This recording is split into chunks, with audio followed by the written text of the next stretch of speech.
Okay, we're going to add an item. First thing you do to add an item, you're going to put the description right in here of the piece, which is the name.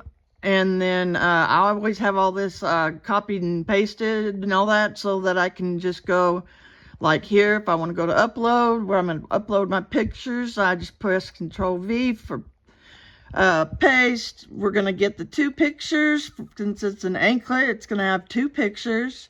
There's one, and then the other one.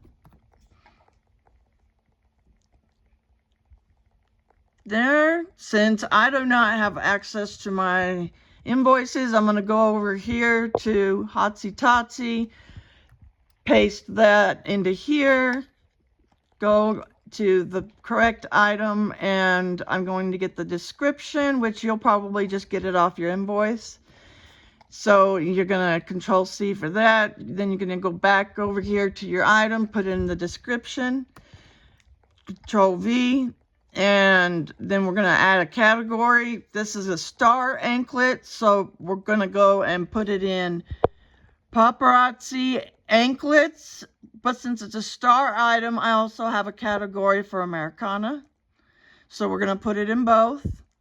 And then we're going to click next. And then you want your dominant category that you're going to be reporting category, which is going to be the anklets for me. So I am now going to go put in the unit cost. But to do that, I have to find out when I purchased it.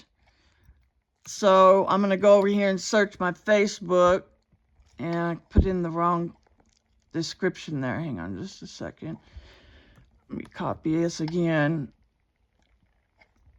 and paste it.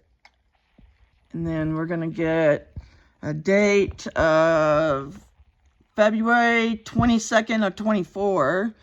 2/22/24 is going to be the date, which I use to put in right here because it determines the price. So I always want to make sure I have the purchase date. And then I'm going to change the price here because it was purchased before May of 2025. Put the price I paid for it, which was $275, and then I add a vendor. You do not have to because you're only doing Paparazzi. And let's see. So you got the SKU. Make sure you got the SKU in there. You're going to put that right there. And then you're going to make sure to track the item right here, and then you'll be able to receive your stock.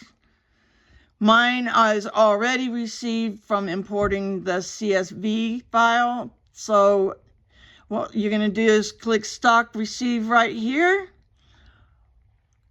Make sure that's the correct quantity. You're not going to click the X though. You're going to click save. And then I go down and you make sure that it's in your store that you have online. Store visibility. I want to make sure that's visible. And then your fulfillment method. Make sure you have pickup and shipping selected so that you can do either one. And then I just scroll back up, make sure everything looks correct. Make sure the quantity's in there, the correct pricing, correct category, and pictures, description, and item, and all that. And then you go over here and you click save. Hope that helps.